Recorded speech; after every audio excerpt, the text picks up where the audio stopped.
very welcome back. Barry and Paul are still here with me, and I'm also joined now on Skype by John Brennan, Professor of European Politics from Maynooth University, because the government's Forum on International Security Policy starts tomorrow after controversial comments by the President about our foreign policy and what he sees as the drift towards NATO membership. OK, let me go to you first, Barry. What is the aim? What is the point of this forum?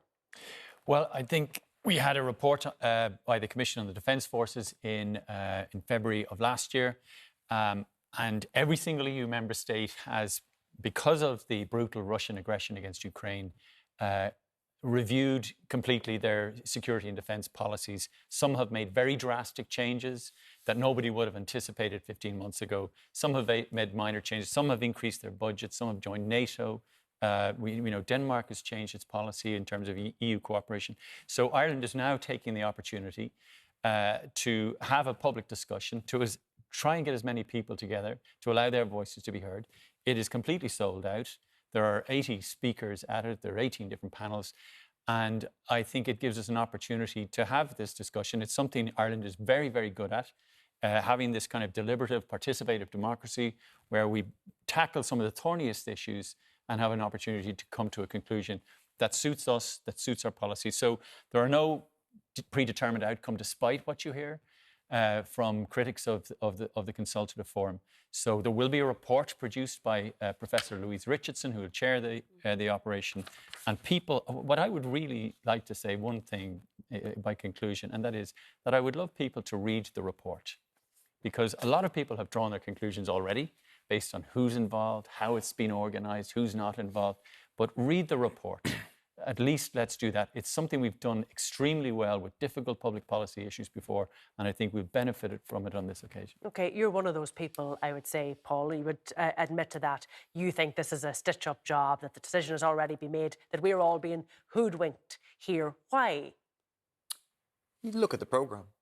Look at the chair. You have a biased chair picked by the government, who's going to write the report, who's on record. She's entitled to her views, but she's not entitled to be an unbiased chair or pretend to be, in support of US militarism repeatedly, supporting the invasion of Afghanistan, supporting coups and attempted coups in Latin America. She would obviously disagree with you and say she is there as an independent chairperson. But people can and should be given the opportunity to prove that she is that. Well, no, can I continue to make a point? Yeah. Secondly, in terms of the makeup of the speakers. The speakers, if you have a debate, what you normally have, you have an unbiased chair, and you have an equal number of speakers in favour of neutrality and an equal number of speakers against. So what is the hidden agenda here? So just to say, the speaking list is stacked 5-1. There are 5 times as many speakers against neutrality in favour of militarisation. What this is about, the agenda, is about manufacturing consent to further undermine what is left of our neutrality. That is why we don't have the Citizens' Assembly that Barry called for a year ago, which Micheál Martin promised us a couple of months ago.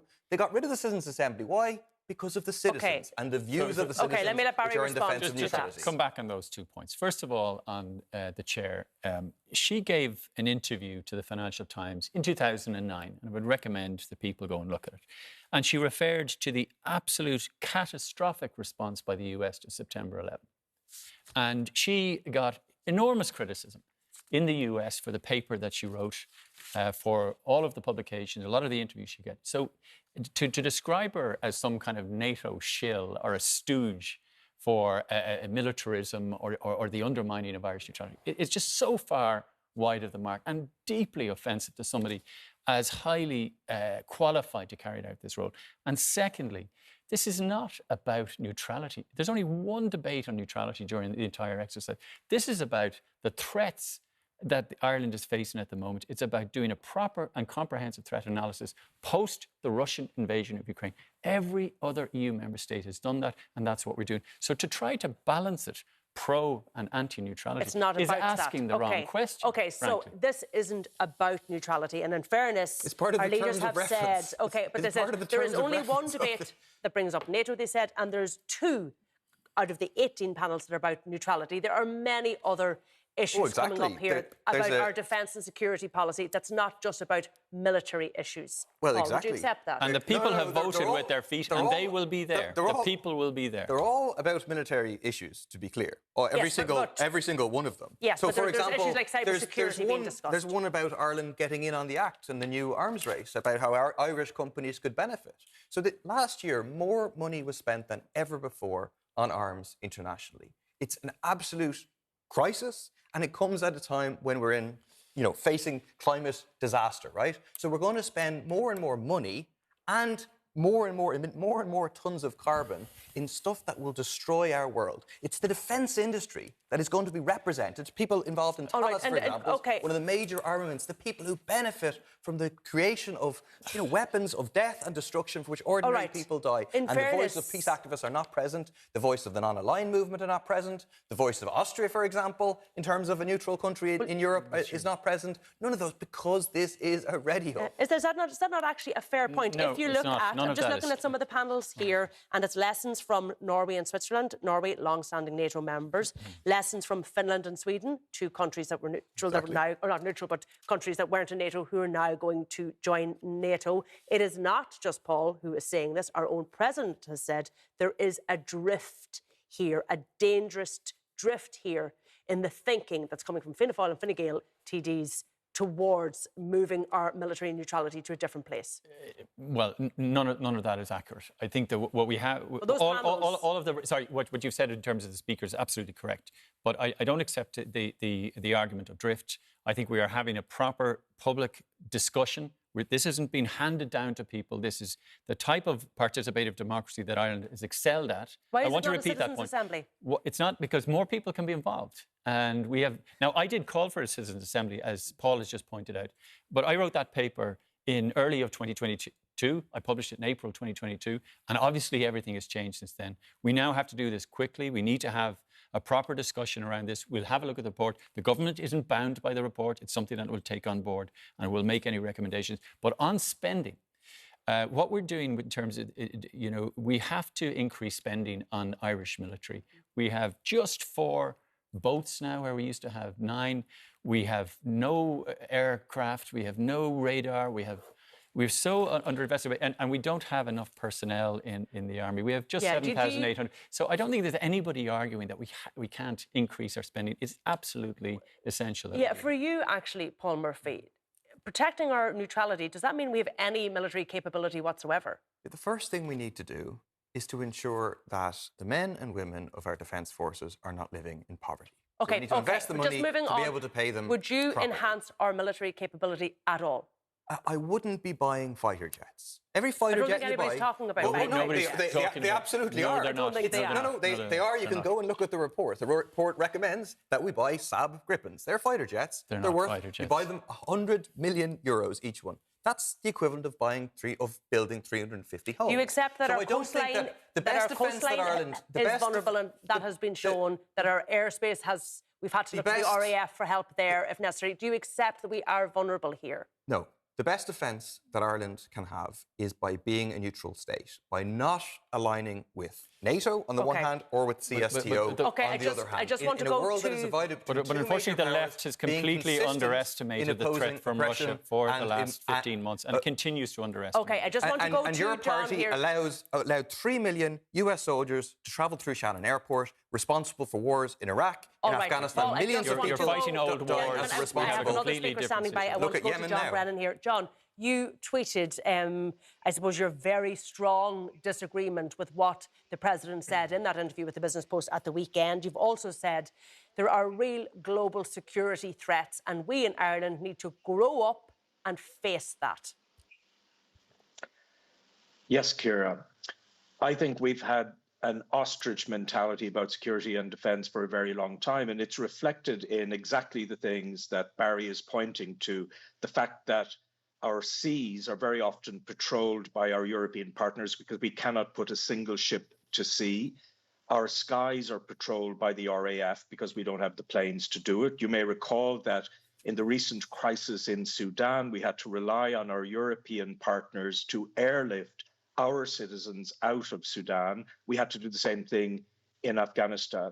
So what this forum is about is catch up, basically. We're trying to catch up because over a very long period of time, we have extremely neglected our security and defense.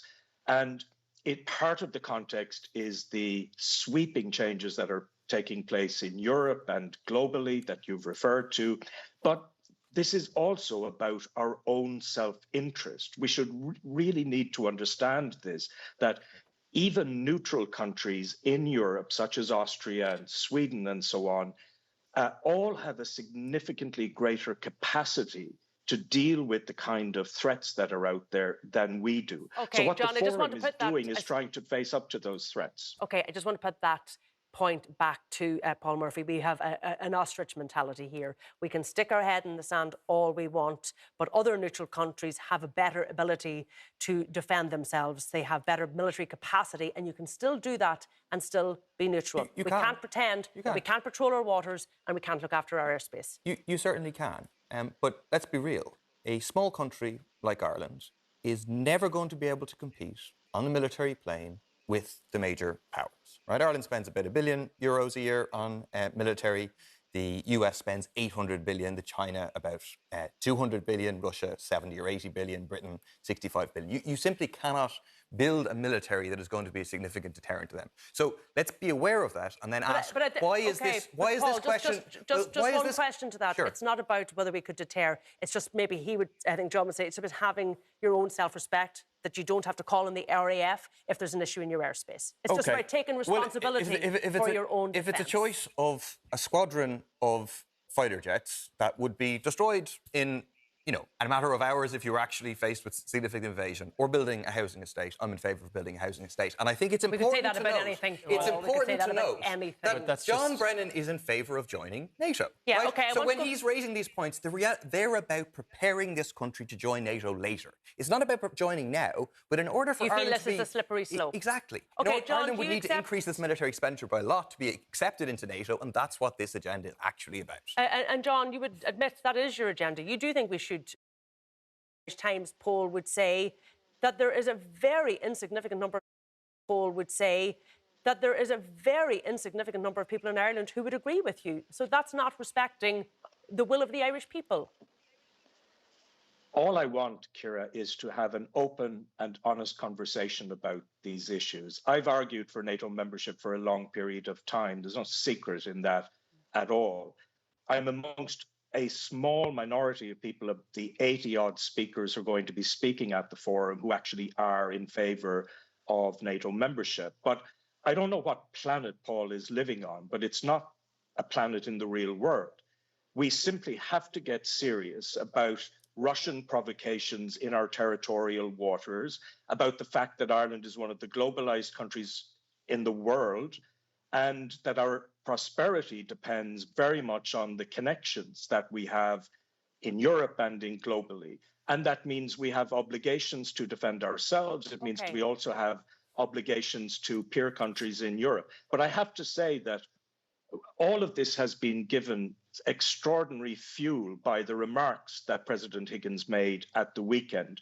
They were so intemperate, so over the top. I have never seen a presidential intervention of this kind in my lifetime. All right. And I think the withdrawal of remarks that he made... I know, John, I saw your tweets about this. You felt that the president should resign for the remarks he's made. Did you have any issue with those remarks, Barry? Well, I had issue with the content of them, no doubt. As to the convention of the president intervening in matters of public policy, I think that ship has sailed a long time ago. For the last 30 years, presidents of Ireland have made statements. What they do every month is the president meets with the government, and they have an opportunity to ventilate any concerns that the president has with the government and vice versa. But clearly what's happened here... This was an interview with a national newspaper. So under the Constitution, the president is required to submit speeches in advance. And I've seen this happen. I've seen the president speaking at events and he goes off script. And most of the time, nobody really cares that much about it. And most of the time, he does a really brilliant job, and people respect that. So I don't really mind that he goes off script. I think the content was really unhelpful. The comments about Dame Richardson is really unhelpful.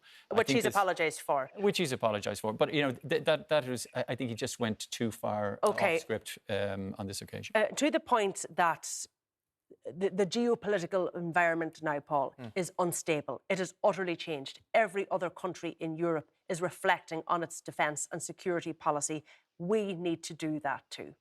We certainly need to reflect on that changed environment. And that changed environment is a world that is divided into two major blocs, a US-led NATO bloc and a China with Russia as a kind of secondary partner and some independence alternative bloc.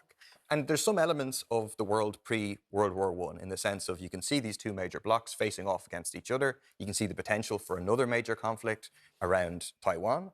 And what role does Ireland want to play in that? Are we going to line up with one of those two blocs? In this case, it'll clearly be the US-led bloc. And neither of these sides are the good guys, right? They're all pursuing their own interests. Or are we going to be a voice for peace with countries in the non-aligned movement in consistently opposing oppression, imperialism? And that's the viewpoint that actually the majority of ordinary people want to, and that's why they won't let people have a say Barry, in a referendum. Do you think from the EU's perspective they would like to see Ireland align themselves further with the EU outlook on this? Well, first of all, you know, it's not two blocs. NATO was described by President Macron as having suffered brain death under the Trump presidency.